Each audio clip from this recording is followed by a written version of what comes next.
This is The Crossover. Now, very pleased to be joined by a 6-time All-Star, 4-time All-NBA, 2-time champion. Let me know if any of this gets old. An Olympian, newly elected member of the IOC, all-around great guy, Pau Gasol. Pau, how are you? I'm doing great. How are you, Howard? Good to see you. I'm great. Good to see you. I assume you don't ever get sick of hearing your resume repeated before an interview. No, well, why not? It's a nice resume. So from time to time, it's nice to hear it. It's not bad. To start off, congrats on a great career, which you newly officially wrapped up. Congrats on the new film, which we'll discuss, and of course, just retirement. It's been a month. How do you feel 1 month into retirement? Are you missing the game yet? Are you finding ways to stay attached? Are you on League Pass for hours every night? How's the transition going? It's going well. It's going well. I mean, it's something that I've prepared myself for a while. And within the docuseries, I pretty much had 2 years of recovering from the injuries. There was a big chance of me having had played my last basketball game. So I had to be at peace with the fact that I might have been retired already. So luckily I've been able to play a few more months, to play another Olympics, and really enjoyed going back also home to Barcelona to play a few months and win the league there and be a part of that team. So again, retirement's going well. I have my hands full of exciting projects and initiatives, and I am watching a lot of basketball games. I am watching a lot of NBA League Pass every night, about 2 or 3 games that I watch. So I still very much follow the game, and I am considering a way to also be a part of the league or the game in some shape or form or position going forward. But I'm not rushing into it either. But the conversations are happening already, and it's an exciting idea that I will be doing that sometime soon. I mean, given your head for the game, I mean, I don't think anybody would be surprised for you to stay attached and to go into either the coaching route, the front office route. There's obviously a number of ways you could do that. Do you have a thought on that? And is it one of those, or is it something else? And will that be in the NBA, do you think? Well, it'll be, whether it's more in the executive, probably consultant advisor route than the coaching one, because of the time commitment. And I want to, again, continue to give myself the flexibility to pursue other initiatives, the IOC being one of them, the work and the growth of the Gasol Foundation, and eradicating the childhood obesity pandemic. That's a big also goal of mine and of our family and our team. So, and then also being a parent and being a good a present husband.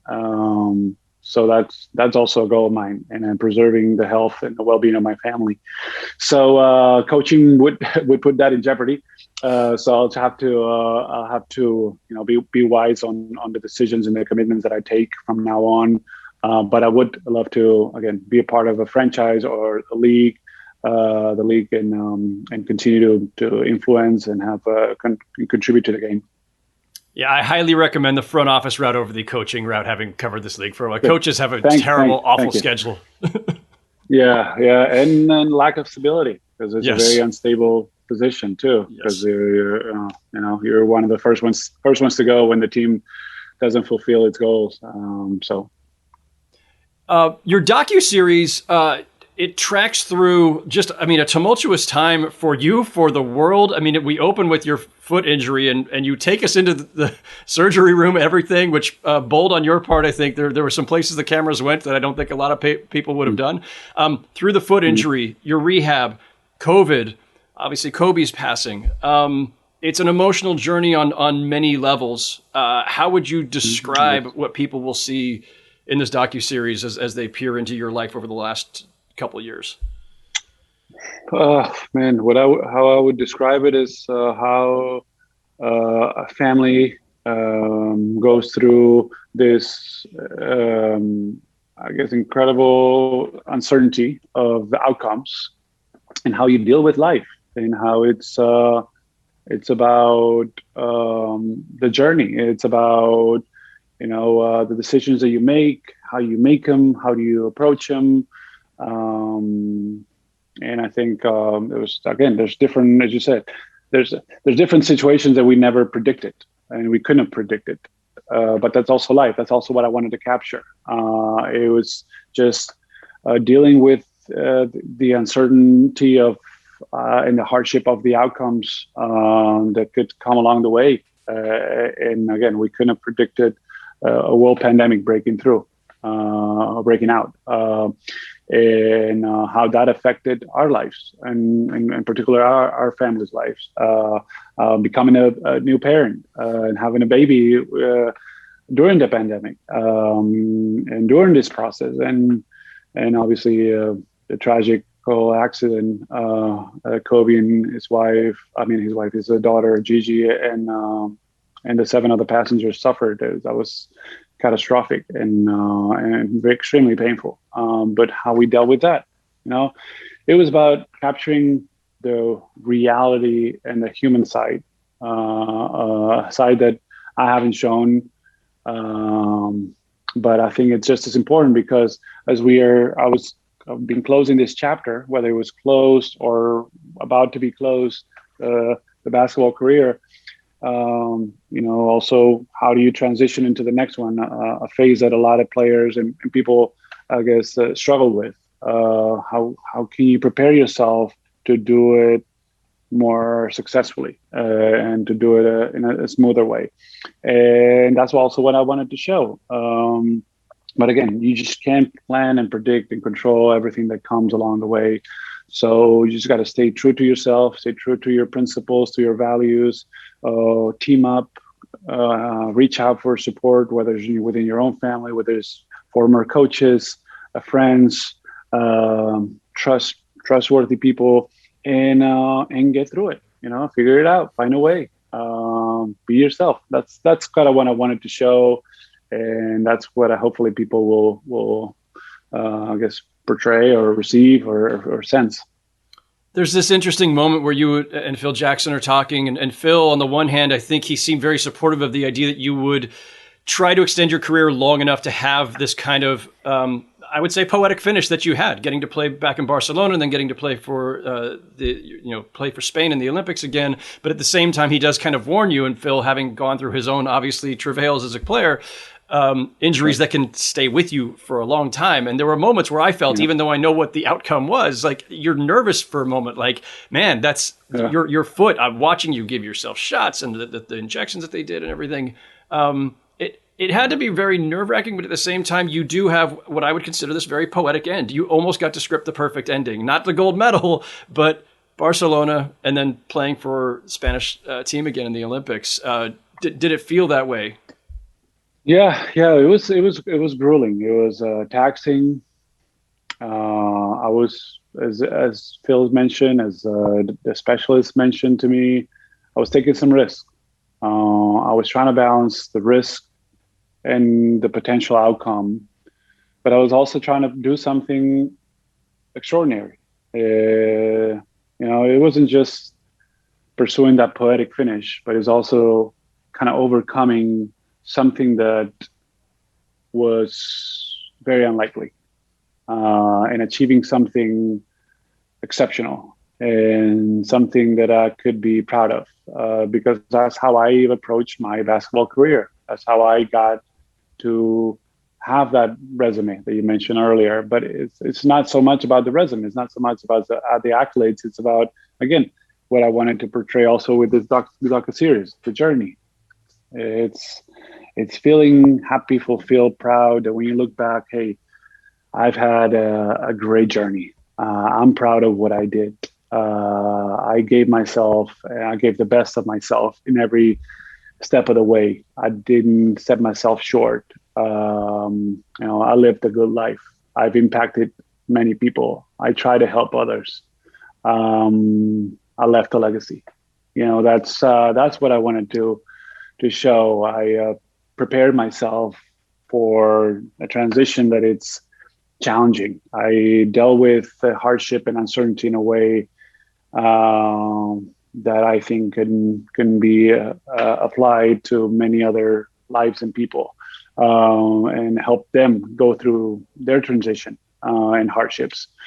So that's what I wanted to. That's what I wanted to do, and that's why I said, okay, it's worth shooting me in the stomach and leg for months to see if this experimental drug, can help my foot develop more calcium and help me heal when my bone is not showing the ability to heal and has pretty much almost like a sclerotic fracture where the bone, there's no almost irrigation and the bone is not healing. And even if you put screws and you put other stuff in it, I ended up with a second surgery with an experimental also with stem cells, culture stem cells in Barcelona. So let's see if that helps. So again, I took a chance, and I took chances. They were all meditated. They were all calculated in a way, but you couldn't know the outcome. You were taking some risk, but sometimes if you want to win big, you have to take some risks. You want to do something exceptional, you do have to take some chances. And I felt like it was worth the effort, the suffering, all of it, that it's shown in the tensions, the fear, even to I don't know, to do something unique and amazing. And it happened that way, which I'm very happy about, because it couldn't. There was a big chance that it wouldn't happen that way. But that's the decision that I made, and we made as a family too. Because my wife, my daughter, went through it with me, which I'm very thankful and lucky for, because I couldn't have done it without their support. Family is such a big part of this whole series. Your own parents, your brother Mark, of course, and then seeing you become a father, essentially. And you gave your daughter Ellie the middle name of Gianna in honor of Kobe's daughter Gianna, which is just a beautiful gesture. You describe him in the movie as an older brother to you. When your daughter's old enough and you tell her the significance of her middle name, how will you describe Kobe to her? If there's one story, one lesson, one moment that kind of defines who he is for you, I know it's volumes, it's hours probably, but is there one story or something that you come back to that you'll use to describe him? Well, I think he will always be present in my life and in our family's life, through us, through Vanessa, our godmother, through her cousins, Natalia, Bianca, and Coco, through our common friends and family. He will always be present. I don't know if, and I'm sure many things will come up that she'll have a sense and understanding of who Kobe and Gigi were, why her middle name is Gianna. And so I feel like there won't be a specific story or moment. There'll be an accumulation of moments and stories that will be shared, and we'll make them present in our lives for as long as we live. I know you got to get out of here in just a minute, so let me just throw one more at you. You're a shoo-in for the Hall of Fame, Pau. I have no doubt about that. But the NBA 75 list, of which I was a voter, so you can blame me in part, just came out. You were not on it. Was that something that would have meant something to you, or that you were hoping for, that you were disappointed about? How did you feel about the 75 list? I think it's, again, I don't know how many people voted. I'm sure there 88 of us. were a bunch of 88. All right, so 88 I guess voting committee members, I again would have been nice to be on the 75 list. Yes, would have been more meaningful that if I'm not on it or haven't been named on it, because obviously it's still, even if it's 88 people voting, it's still subjective. It's not, it doesn't upset me at all. It doesn't, I feel like I've had an amazing career. I've given my best. And when you try to compare 75 years of his history and all the players that have gone through it, I think it's very hard to highlight even 75 guys, even 100 guys. So I wouldn't have felt better if I was in it that I did if I'm not on it, because I'm happy and proud of the career that I've had, and that's where it stays. That's where it should stay for everyone. Yeah, no doubt. And yes, you said it well. It's very, very difficult to get it down to 75. So on behalf of all the other voters, it was hard. Yes, I got to tell you. Yeah, I feel for you guys. I feel for you guys. You guys, you share your opinion, and there's so many great players on that list. There's so many other great players that are not on that list, and there's so many players that play the game in a very exceptional, incredible way. So. More than anything, I know, and I've said it in another interview, I'm thankful for everyone that was before me, probably because they didn't have the resources that we do today, or that we have in the last 20 years, that I have in the last 20 years, the means, the rewards, and they deserve more credit. They deserve more recognition, I feel, because they paved the way. For the players that have come after to enjoy a playing field that has been just so privileged and incredible. So to me, the original players should get an extra. I don't know how the evaluation went, but they should get an extra credit for having played during their era and having paved the way. A typically gracious answer from you, Pau, which is what we've, of course, come to expect over the years. I know you got a really tight schedule, more to get to, so I'll let you go. The docuseries, again, is Pau Gasol. It's about the journey. It's on Amazon Prime, starting November 12th. Pau, this has been an honor and a pleasure. Thank you so much. Congrats again on a phenomenal career. Hope to do this again sometime. Me too. Thank you, Howard. Thank you for having me.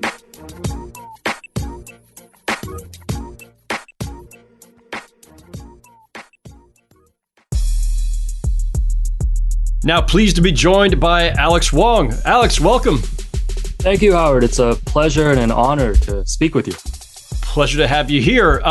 So as it happens, I was just chatting with Pau Gasol. So before we jump into all of the other various SI, Slam, ESPN magazine covers and their place in history and all that stuff, is there a Pau Gasol story along the way that did or did not make the book? Are there any Pau Gasol covers that leap out? And if not, that's fine too, because probably that guy he was playing with the Lakers overshadowed him somewhat. Well, I think the closest connection was when the SI put Dwight Howard and Steve Nash on the quote unquote infamous "Now This Is Gonna Be Fun" cover, which did make the book in the epilogue. And I think that's the closest one, because that is a cover. It's funny because I was obviously working on the book in chronological order, and I'm sure we'll speak about that. That was really the last quote unquote cover story that I put in my book, because I just felt like, as I was reading through the manuscript at the end, I can't do a basketball book about magazine covers without acknowledging that one cover. So I did speak with former SI managing editor Chris Stone about that one. So that's the Pau Gasol connection that I have for you. So not even Pau on the cover, but just the fact that it was the year that everything was so disastrous.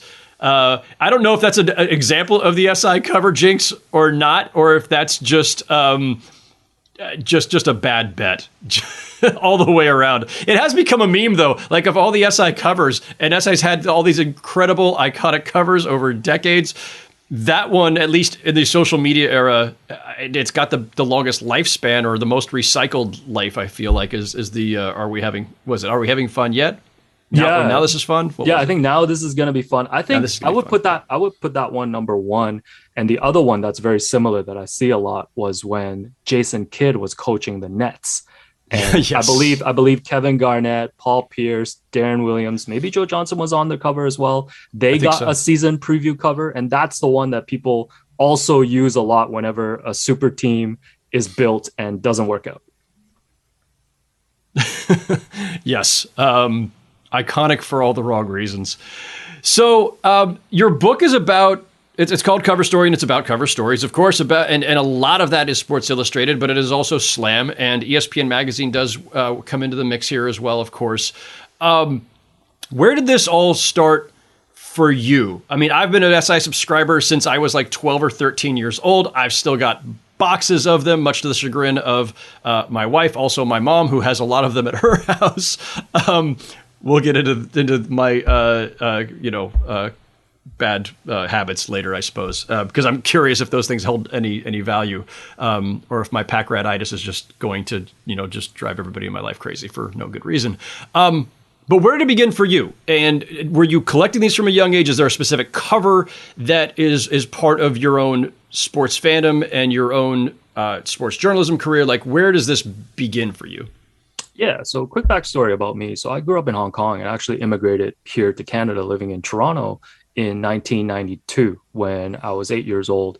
And even learning the English language was a start for me. I had to go to English as a secondary language class and just get a grasp of being able to acclimate to a new society. And sports played a huge part in that for me, and specifically magazines. I remember being a very early subscriber to Sports Illustrated, because just going to school in elementary school, whenever you went to the library, you would see stacks of Sports Illustrated magazines. And I remember picking them up and reading them and just learning so much about athletes and teams. It was so much beyond just reading the daily newspaper. And back then, and I'm sure you can attest to, if you were featured in SI, whether you were a cover star or if you received a long form feature, that was in many ways your introduction to the national audience. And I felt like at a time before the internet, before social media, that was the resource for me growing up. Number one, about learning about sports, learning about players, but also, to be honest, like learning about writing and learning about the English language, because the best writers wrote for Sports Illustrated. And then as I grew up a little bit in the 90s, in 94, when Slam came, I think the first formative cover for me for Slam was the 96 draft cover, which I included in Cover Story. That was just such a formative photo for me. And Slam was a different reading experience. They had their own distinct voice. They had writers like Scoop Jackson, who's included in the book. And they just brought an attitude that felt so rebellious and new to a teenager like me who followed basketball. And if I were to answer your other part of the question about if there was a cover that really stuck with me, the one I always use is when Rafer Alston was featured on the cover of Slam when he was at Fresno State. And Slam called him the best point guard in the world that you've never heard of. I just never heard of Rafer Alston before. And I feel like if you weren't in New York City or if you weren't following college basketball or street ball closely, you just didn't know about this guy. And I remember picking up that issue from the mailbox and just being blown away that me personally, as someone who considered himself to be a basketball encyclopedia, I watch all the games, I buy all the almanacs, like I still never heard of this guy. Like that just blew me away, the way that Slam was able to introduce someone like that into my life. Yeah. And Slam, as you note, like it was a different attitude. It was just generationally different. It was tonally different, stylistically, like every aspect of it. And I'm a little older than you, so I definitely am the SI generation. And by the time Slam came along, I knew, my introduction to Slam was more of, I'd been covering the league for a bit, and there were now Slam reporters in locker rooms, guys like, Lang Whitaker and Russ Bankston, guys that I met along the way, Jake Appelman. So Scoop, of course, I think by the time I met Scoop, he might have been with ESPN, but and it was definitely different, and it was a different vibe, and it was, it was definitely not for my generation. I felt I loved what they did, and I loved the different, iconography and imagery and just style and approach to the game. It was also more celebratory in a way.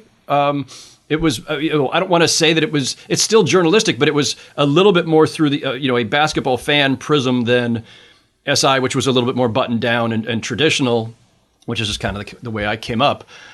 When you decided to do this book, I mean, you talk about covers, it could have been, especially with SI, of course, it could have been every sport. It could have just been covers, period. And I think maybe someone's already done a book along those lines. But you focused specifically on hoops.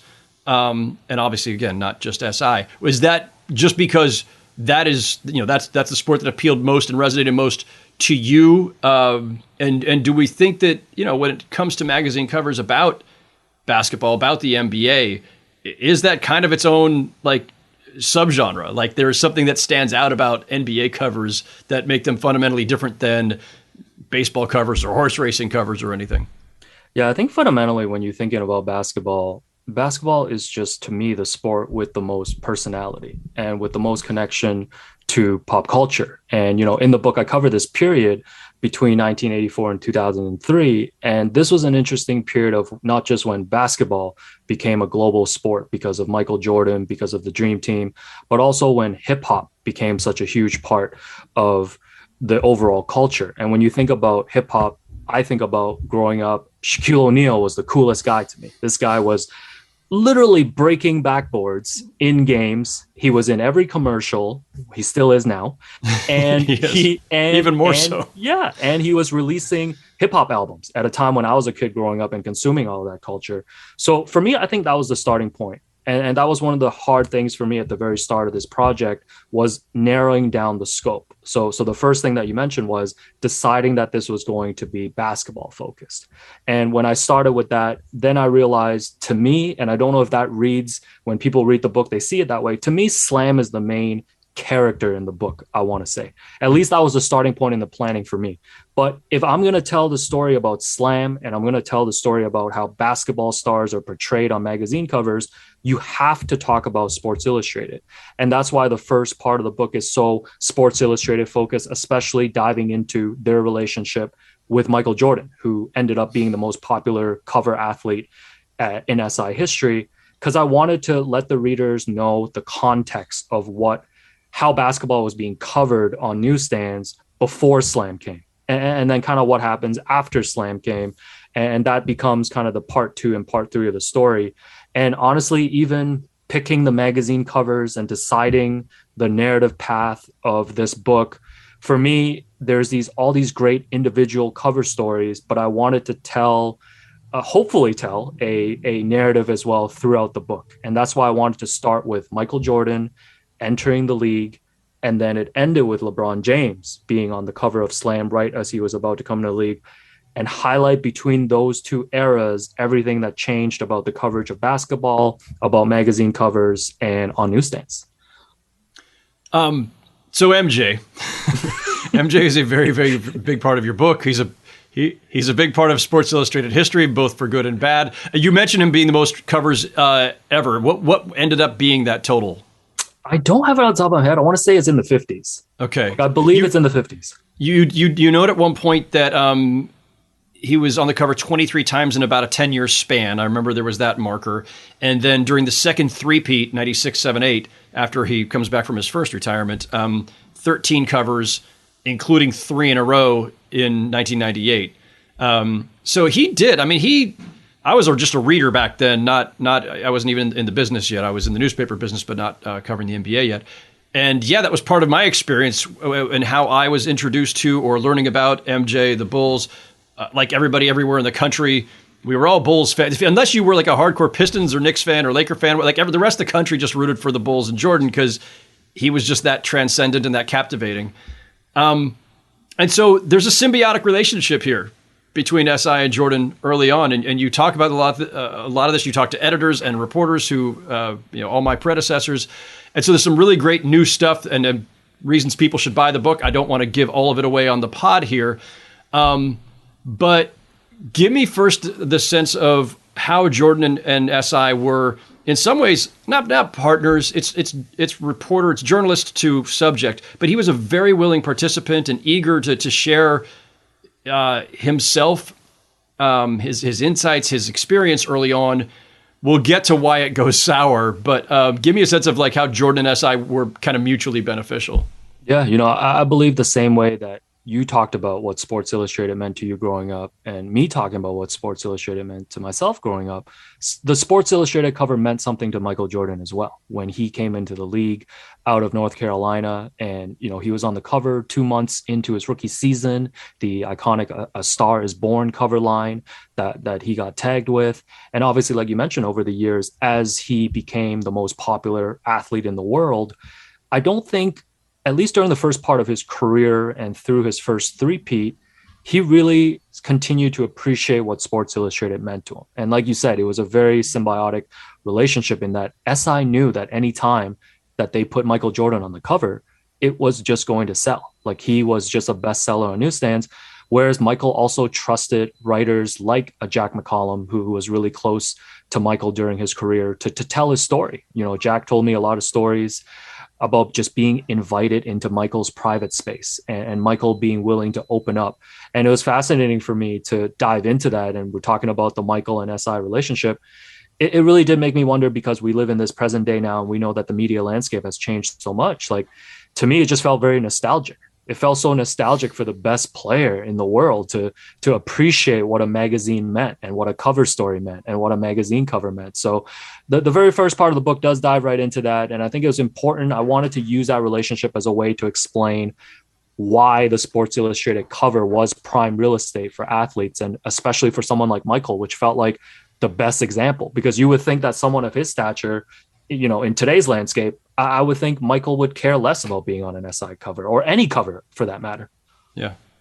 So before we get again to the turn in this plot line, because I think today's fans are probably used to the idea, one, magazines aren't as prominent or dominant in the space because of the internet and social media and a lot of other things.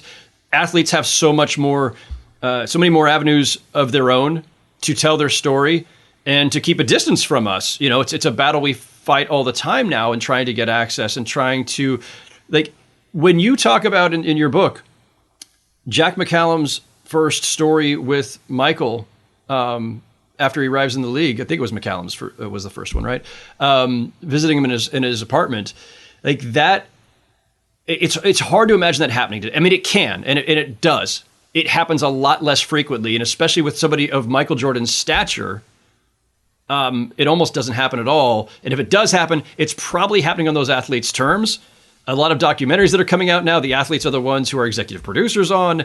There's a lot of blurring of the lines. So the independent, mainstream journalist going and saying, hey, best player in your sport, I want to come spend time with you, is a very hard mountain to climb these days. And so for perspective, because I think listeners will find it interesting, give me your synopsis of Michael Jordan's first cover story, what that entailed with SI. Yeah. So, the A Star is Born cover, which many people consider, I mean, he was on the cover before when he was at North Carolina. Sure. So Jack McCallum did a lot of the stories. So that one was actually done by Alexander Wolf, because Alexander Wolf had covered him in college, and he had gone on this West Coast road trip, which the Bulls were embarking on, because they had become the biggest story because of Michael's first month in the NBA. And Alexander Wolf just got to spend time with Michael and his teammates. They went out along with photographer Manny Milan he was going like mini go-karting and just like all these activities with some of the older guys like Orlando Woolridge and some of his other teammates. And he was just able to really embed himself into Michael's life. And, I would extend that. I know you were asking about just his first cover story, because, Jack became the lead NBA writer there in 1984 and just built this really strong relationship with Michael. And one of the stories that he told me, I'm not even sure if this might have been cut from the book, is that there was one time when Michael was married to Juanita at the time, and they were interviewing Michael at the house. Juanita came down with Jeffrey Jordan, Michael's son, and nobody knew that Michael, had this son. And Jack told Michael, I'm going to include this in the story because I'm a journalist and this is what I saw and this is your life. And Michael, through Bulls PR, had approached Jack after the interview and said that Michael would prefer that you don't actually include this.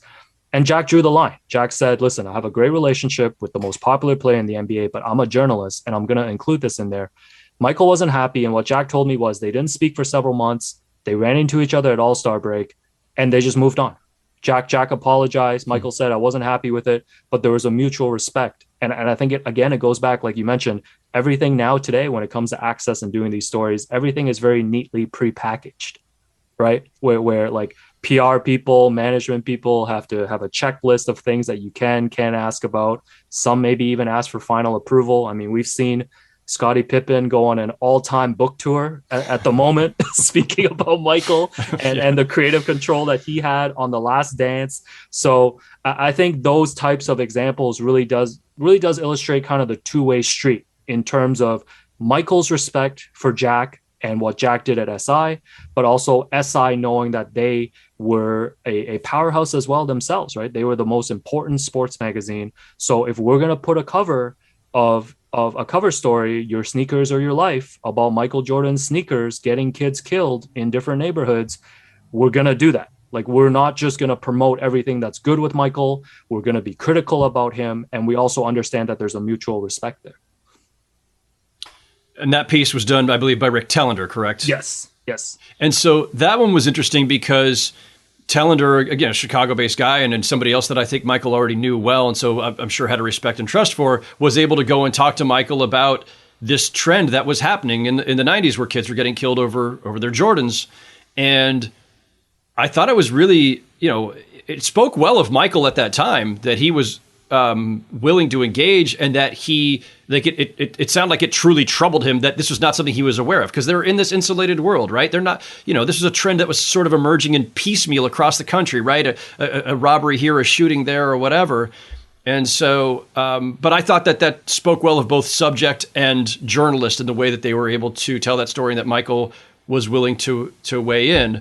So that was interesting. So there's definitely like high points there, and a really good relationship, but professional, right? Like, no one's selling out just for the sake of covering Michael.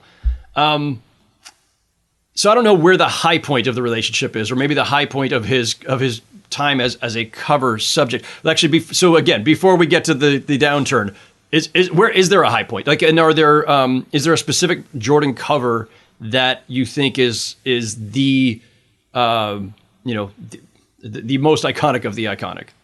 So I wouldn't say it was an iconic cover, but I would say to your question, I believe this was the high point. And this was when Michael Jordan was Sportsman of the Year in 1991, when he won his first championship. And SI put out this very famous holographic cover. So they hired a holographic artist, and they had Michael come into a studio. And this was a very expensive undertaking. And SI did 3 cover stories about him, because the concept was we were going to show him 3-dimensionally on the cover, and we're also going to tell 3 different stories about Michael inside the magazine. So I think it was Dave Halberstrom. I think Jack McCollum did a story as well. And my apologies, I can't think of the third writer right now, but like, this was the high point of celebrating Michael, because we all know that Michael went through this career path of great individual score, wasn't able to get it done in the playoffs, couldn't get past the Detroit Pistons, and now he finally climbed to the mountaintop. And it's hilarious to me because it was also a high point, but also a preview of what was to come, because Jack told me the story. He met up with Michael after he won the championship a week later for breakfast, and it wasn't the Michael who was excited to talk to Jack anymore. Michael went golfing early in the day. He rushed to the diner to meet Jack. And when he sat down, he told Jack, I'm playing another 18 holes, so let's just get this over with. I'm tired of you, jokingly. And Jack said to him jokingly back, I'm tired of you too. And I think this was around the time when Jordan Rules comes out, Sam Smith's great book. Yeah. Here's the spotlight on his gambling. People started changing the narrative. And obviously, tragically, his father passing away after his three-peat, there was that period there where I think Michael started to grow tired of the spotlight, and as a result started to grow tired of the media, including Sports Illustrated. Yeah, and of course, if anybody who saw The Last Dance last year, I mean, there's a lot of that. You can see, and even in real time, not just the present-day Michael reflecting back, but the Michael of that time being filmed in the 90s talking about, I mean, he looked and sounded exhausted. Like, living in that spotlight is not easy for anyone. All the fame and wealth in the world does not, diminish how the pressure of that, and just the exhaustion, I think, probably of having everybody focused on everything about you all the time. So that brings us to, of course, the infamous turn in this whole tale, which is Michael retires, and then he goes to play baseball, and Sports Illustrated does not look positively on the endeavor. Tell us about the story and then the cover, because I think it's not just for SI's history, but I think in Jordan's history, just if anybody's ever studying the relationship of sports journalists, sports journalism, and are the subjects we cover, like, this is just an interesting lesson from a lot of different angles. Yeah, so this is the the cover of Michael at spring training with the Chicago White Sox. He had retired after the three-peats shocked the world, and then shocked the world again 4 months later, announcing that he was going to try and play baseball. Now, Michael hadn't played baseball since high school. And so Steve Wolf, one of the best baseball writers at SI, was sent to Sarasota, Florida to just go check out Michael, play a few intra-squad games, play a few spring training games, come back with a story. So his story was very, if you read it back now, and I believe you can still access it on SI Vault, it takes a snarky tone. Like, it's a snarky tone. And, you know, Steve, when I spoke to him for the book, admitted that as well. And I know he's talked about it a lot over the years. But Steve didn't think that his story and his tone matched the cover. Now, for people to understand, just quick context, the writer doesn't choose the cover photo, and they don't choose the cover line. This is, I think, what a lot of us say today when people get upset at some of the headlines of our feature stories. We don't choose those most of the time. We don't write the headlines. We don't write the headlines. I have said it so many times in my life, and I will continue to say it, people. We don't write the headlines. Yeah. So Steve does the story, and to be honest, his story was consistent with what everybody was saying in the media at the time. Like, why is Michael doing this? Michael is not going to be a good baseball player. Is this just a publicity stunt? But the cover was this very embarrassing photo of Michael swinging at a pitch, and his bat is like 4 feet off from where the pitch is. And then the main cover line, it said, "Bag it, Michael." And it said, Michael and the Chicago White Sox are embarrassing the baseball. And this was a decision by SI managing editor Mark Mulvoy. And when I talked to Mark about it for the book, he said that, you know, he just thought everything that Michael was doing by trying out baseball was a farce, and it was a disrespect to the game of baseball, and he let his feelings be known. So Steve Wolf, the writer, when he saw the cover, was not very happy with Mark. And obviously a lot of time has passed, and that was, everybody I think knows, even if you're not into magazines, that was when Michael drew the line and decided he was never going to talk to SI again, and he still hasn't to this day. Steve is more apologetic today, and, you know, I think from what I get from Steve is that he believes it was the cover and not the cover story, which made Michael upset, which I think I do agree with. Meanwhile, I mean, again, I don't want to spoil this because, you know, Mark Mulvoy is a pretty big character in that first part of the book, but Mark, I will summarize, is still pretty firm in his stance. He stands by that cover. And yeah, I think it's interesting to get those different perspectives too in present day. So to be ultra clear here again. Obviously, Mulvoy, I believe, is retired, right? Yes.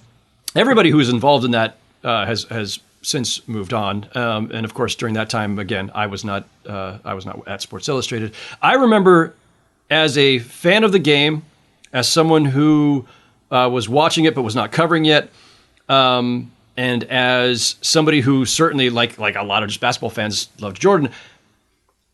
It was interesting. Like, I looked at it and thought, if you could hit 200 in the minors, having not picked up a bat in a decade or however long it had been, to me, it had never felt like a failure in the first place. I thought maybe I was looking at this too much through a fan lens, right?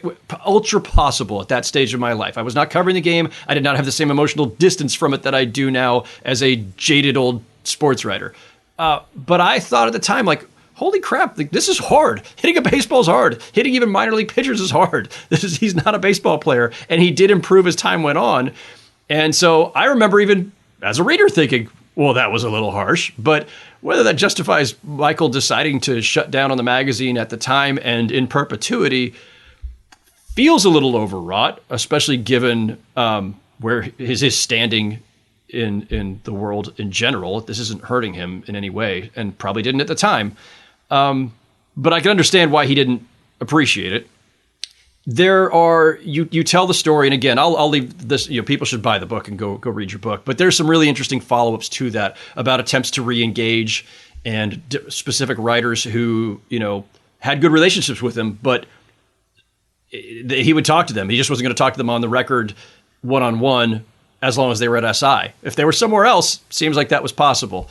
So he really has held it against the institution. Do you have any sense, Alex, yourself, having interviewed Mulvoy, having interviewed Wolf, having reviewed all of this, is anybody right or wrong in this? Or is this just a case of like a bunch of people being hard-headed, for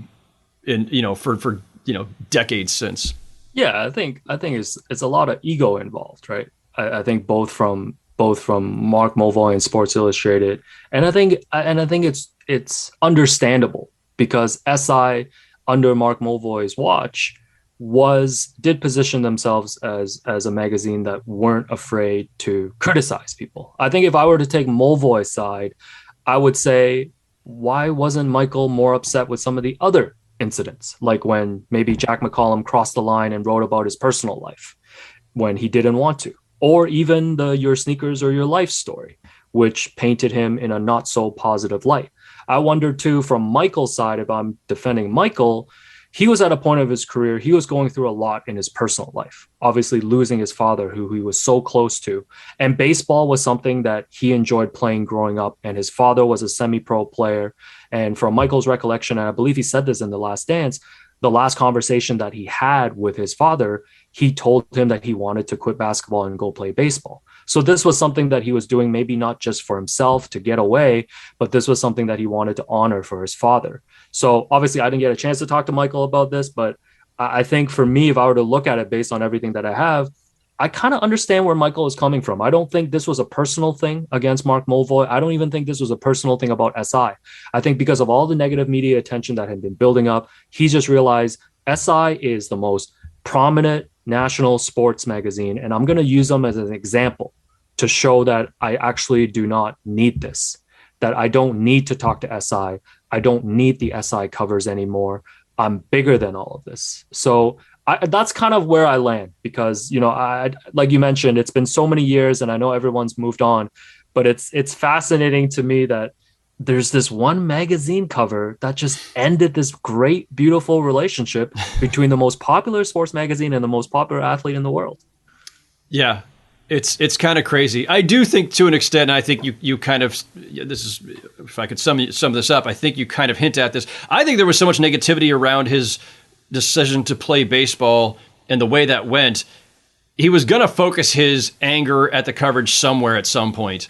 And that cover maybe was harsher than others or harsher than other depictions, whether on TV, magazines, newspapers. But there was enough backlash to go around from a lot of different directions. And it seems to me that he just kind of decided to train his focus on, well, this is the one that went too far, or this is how I'm going to express my disdain and contempt for how my foray into baseball has been portrayed.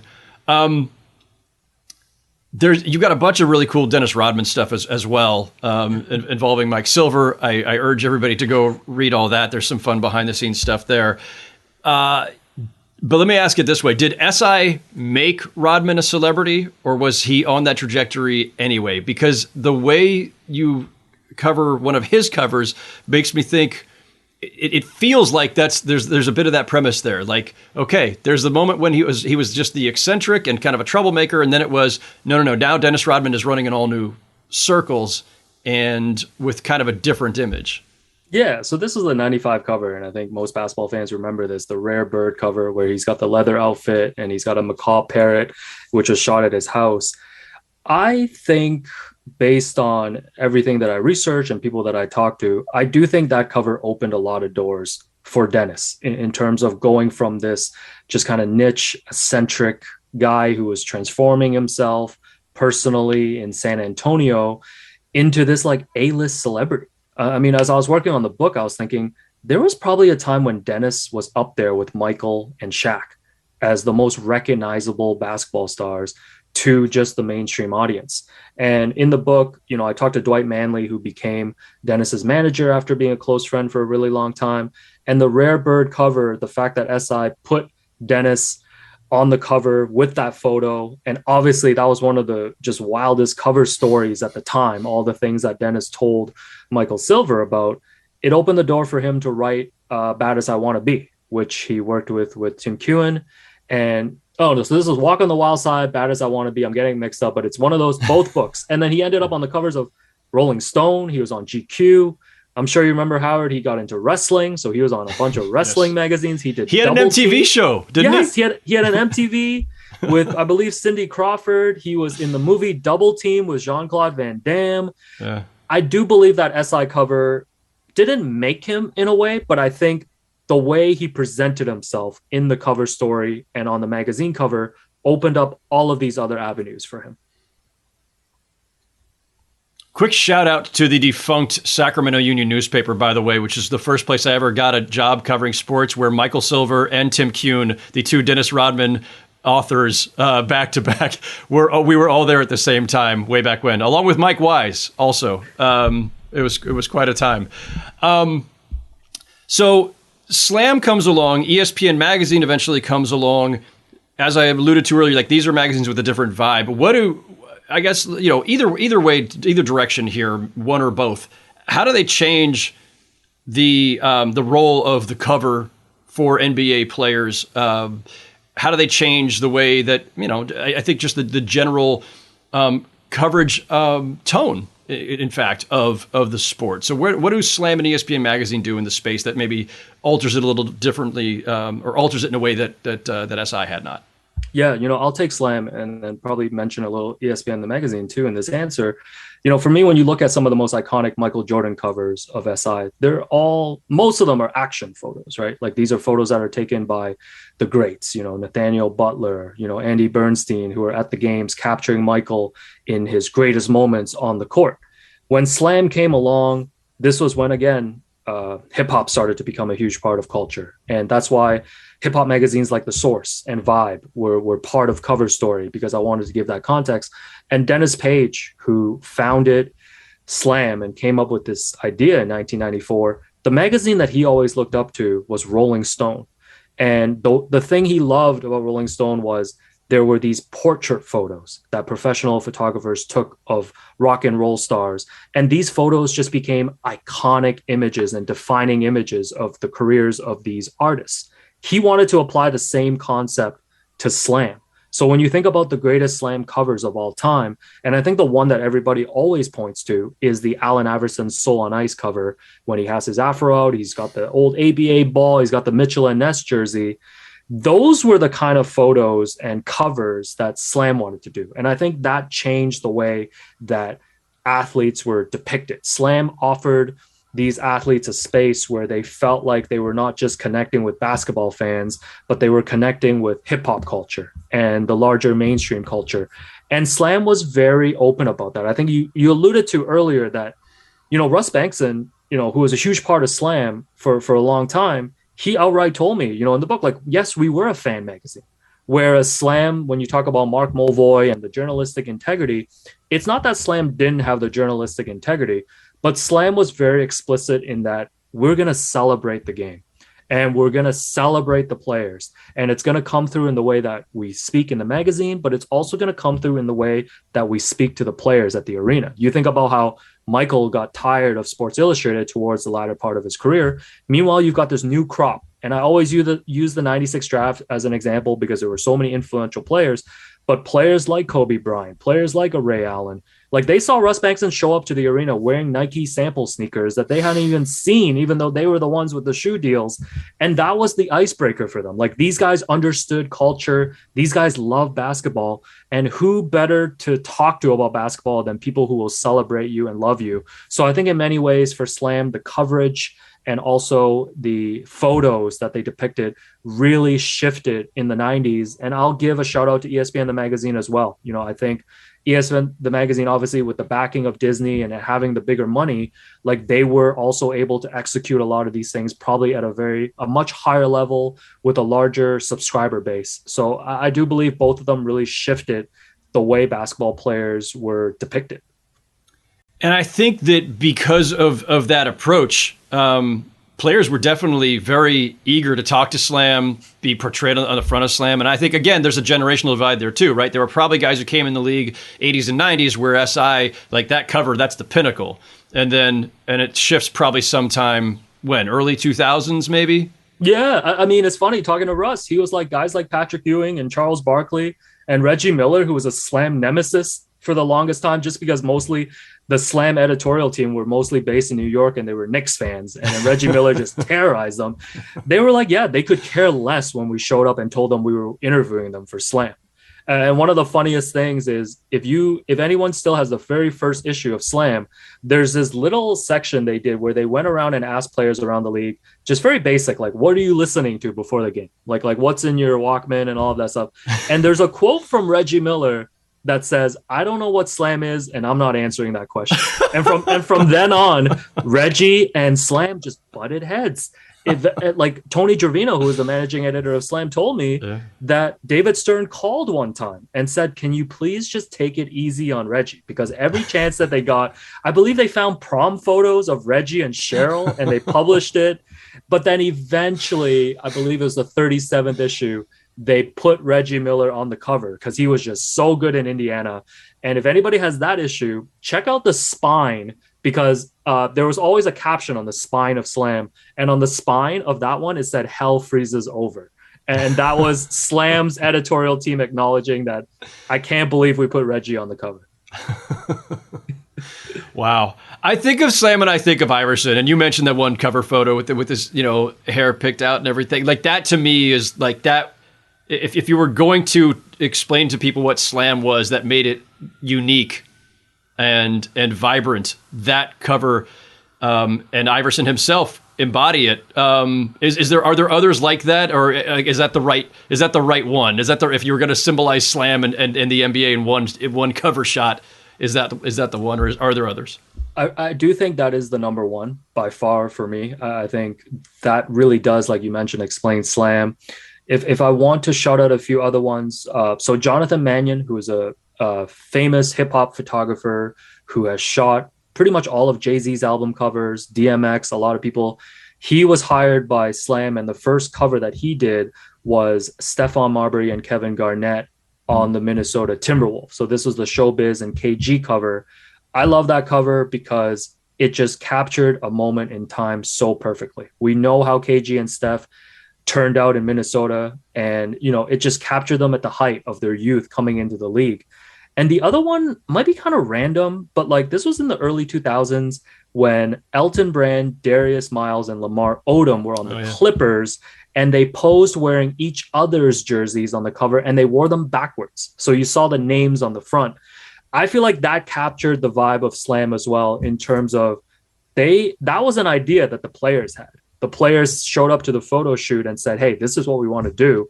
And Slam just said, yeah, whatever it feels like is the best expression of who you guys are, this is what we want. And to me, that's the epitome of Slam. No, I like that you flagged that one, because the minute you said it, I immediately had that image in my head. Like I knew exactly the one. All right, let me bring this back to me being a pack rat, because this is the self-serving portion of the podcast. I have a stupid number of old SIs that I just could not ever bring myself to throw out. Partially just pack ratitis, nostalgia, everything. And so these are going back to the 80s. I've got some here behind me in my home office here. There are some in my mom's garage, and I have to do something about it at some point, Alex. So I don't think this is your area of expertise, but you wrote a whole book about magazine covers. In this age of NFTs and people paying a bunch of money for stuff that doesn't even exist except in virtual form, are my old magazines, are these serious collectibles? I haven't been on eBay in a very long time to check this out. Like, should I just put them outside? Should I burn them? It's Brooklyn. If I put them outside, they'll be gone in 5 minutes whether it's those or the Slam magazine covers, do they have a cachet? Do they have an actual cash value? No, there's definitely value. I can speak to the value of some of the Slam covers. So one of the unfortunate things for me is that when my parents moved from my childhood home, probably about 10 years ago, they didn't check with me before throwing out all the boxes that I had in my room. So magazines were gone. A lot of my CDs are gone. A lot of my clothes growing up, which somehow still fit me, are gone. So I like you. Like I had piles of SI magazines. I had piles of Slam magazines, and I eventually just boxed them when I moved out. So as part of my research, one of the things I did, one of the great things is that there is so much access online now, right? Like I was able to access the archive of just every SI magazine that I wanted to on SI Vault. And, shouts to Sammy Gannell, who runs an Instagram account called Slam Archive. He owns pretty much every Slam magazine, and he's collected since the very beginning. he was able to scan basically any cover story, any issue that I wanted to. But I did go out of my way to purchase a few of these issues because I wanted to flip through them myself. And, you know, the 96 cover that I talked about with Slam, I had to pay $200 for this on eBay. Whoa. This was $200. Yeah. So, you know, research expense. But to be honest, like a part of me was just using that as an excuse because I wanted this in my collection. Like I just wanted this back. You really need to put that needs a plastic sleeve or something. I know I can see the worry on your face right now. I know people can't see the video. Your fingerprints are getting on it. Like, can you seal it in carbonite or something? I don't know. Like $200 is a serious investment, and another 10 years from now, who knows what that thing's worth? I can see the pain in your voice, but yes, to tell you, I think a lot of these old Michael Jordan covers, especially if they're in good condition with SI, there's definitely value there. And the very early Slam covers too. I didn't pay this, but I saw the first ever Slam cover featuring Larry Johnson and Charlotte Hornets on the cover. People were asking for $500, $600 on these sites, on eBay and things of that nature. So there is definitely value there. So I will say, Howard, as someone who personally has a lot of hoarding tendencies, keep all your stuff. Keep all your stuff. Don't let some kid in Brooklyn pick up this prize collection. Just don't let them do it. All right. I will not let my wife or my mom hear this part of the podcast because anybody encouraging my pack rat tendencies is going to be in trouble. All right. Let's end on this note because it is interesting. I mean, it is no secret that obviously the publishing world is in a much different place in 2021 than it was when we're growing up reading all these. Sports Illustrated was weekly. It is now 12 times a year. ESPN Magazine does not exist anymore. And so what SI has done is something that I thought was really innovative and cool and just so perfectly matching the ethos of SI. They created a daily cover. We recently hit the 400 cover mark of the daily cover.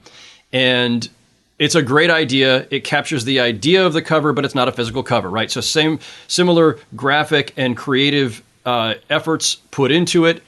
It's on the website. It gets pushed out on social. And you get the feel of what the cover was, but it's not a physical cover. There are fewer of those, by far. Fewer in the world, period, because magazines in a physical way are not as prominent as they were 20 years ago.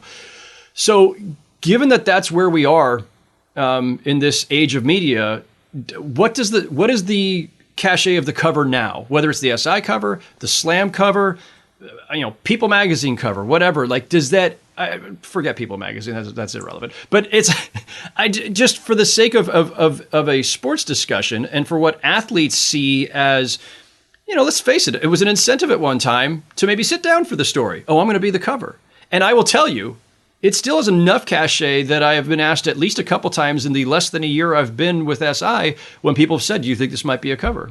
And if it's a daily cover, I'll let them know, hey, listen, we put a lot of effort and promotion into the daily cover. This is also important, but no, we just don't have as many physical covers. So it comes up. I think it still matters, but I'm curious in your research and your reporting, what is the state of the SI or Slam cover today, and what cachet it holds for athletes and their families, their representatives? Yeah, for sure. This is something that I actually dove into, kind of in the epilogue section of my book, because I just wanted to give a present day update. And I did have a lot of conversation with people who are working in magazines present day versus in the 90s and in the early 2000s. I think the daily cover is a really good example. I think the first thing I would say is you have to think about today, does the cover photo matter as much as, say, the cover line versus the cover story? Because there's all these different components when you are a cover star, right? And for me, when I look at the SI daily cover, and this is not to take away from, the photos that are being put on these daily covers, I almost feel like now the emphasis is on the cover story. Because so many of these great daily covers I have found out about because it's such a great story that gets passed around on social media and is worth reading. So I do feel like from that standpoint, when you look at SI, being that daily cover story still matters. Now, I actually had a pretty, I wouldn't say heated discussion, but a back and forth discussion with present day Slam editor-in-chief, Adam Figman, because he had read my book. And obviously, towards the end, of my book, I do highlight the fact of this kind of decaying industry of magazines. And I will say, personally, the way I wrote it was, Slam magazine is still prime real estate for players and agents. Like there are conversations happening all the time. Can we get this player on the cover? Being on the cover still means just as much, I think, to players in present day than it did to players in the 90s when they were on Slam.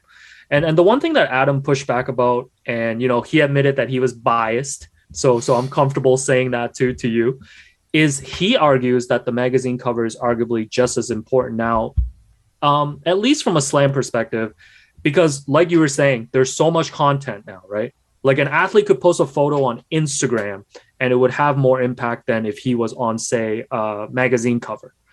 But Adam argues that because there's so much digestible content now, the fact that you can still land on a magazine cover might just stand out from everything else that is happening. So versus if you were on a digital cover story, or versus if you did a photo shoot on Instagram, if you land on the cover of Slam today, in his opinion, and I do agree with it to a certain extent, that still means so much to have an athlete on the cover. Well, if nothing else, it is a physical, tangible representation of your stardom or of your importance at that moment. You can take that magazine, you can buy extra copies and send them to relatives. You could slap it in a frame and put it up on your wall in 30 seconds. Whereas, the Instagram post, as creative as it might be, it could be the greatest photo ever taken, it's still something that within 20 minutes is going to be, you're going to have to scroll down 50 other posts to see. It all feels so, just I don't know, easily replaceable, transient in some way. It everything online feels that way to me. And the physical magazine, no matter what it is, it still has that permanence to it. You can pick it up, you can feel it, you can put it on your desk, you can put it on the wall. Like, I don't know, maybe that's just me still being an old head stuck in the past, but I have to believe even younger people and younger athletes especially see the value to that. I certainly hope they do. Because I think the tangible aspect is still I mean, listen, the book publishing industry was supposed to go away too, and everybody's going to be reading on Kindles and iPads, but it hasn't. Like the tactile experience still matters. I think. No, I do think you're onto something. And one of the quotes that Dennis Page, who's still involved with Slam to this day, told me is basically what you said. He said an Instagram photo is nice, but like you can't frame that. Like that still doesn't compare to being on a magazine cover. And I think it's super cool. And that's why earlier I said I consider Slam to be the main character of this book. If it's going to be a book about basketball and magazine covers, is Slam still, there is still that reverence. And to me, that's really incredible given all we know about the landscape, given the changes that's happened at SI, given the fact that ESPN, the magazine, is no longer publishing as a print publication. You've seen these cyclical changes. And while Slam has continued to evolve and they've moved, obviously, a lot of their stuff towards digital, I'm sure everyone's aware of how big some of their Instagram accounts are in terms of covering WNBA, league fits. It's probably like 1 million followers, 2 million last time I checked. I don't even know. But at the end of the day, when you're the guy who lands, guy or girl, lands on the Slam cover, that still means more than everything else. Yeah. Great stuff, Alex. The book is awesome. I'm going to hold it up one more time here for anybody who's watching the YouTube version of this. Cover story, the NBA and modern basketball as told through its most iconic magazine covers by Alex Wong. Congrats on the book. Oh, look at my whole, my virtual background is like, it's almost like green screening it. That's bizarre. Yeah, here, you guys can check it out off this. There we go. There we go. Great work, Alex. Congrats on the book. Look forward to seeing your writings elsewhere as well, and hopefully see you in an NBA arena sometime soon. Perfect. Thank you very much, Howard. Again, it was a pleasure and honor to chat with you.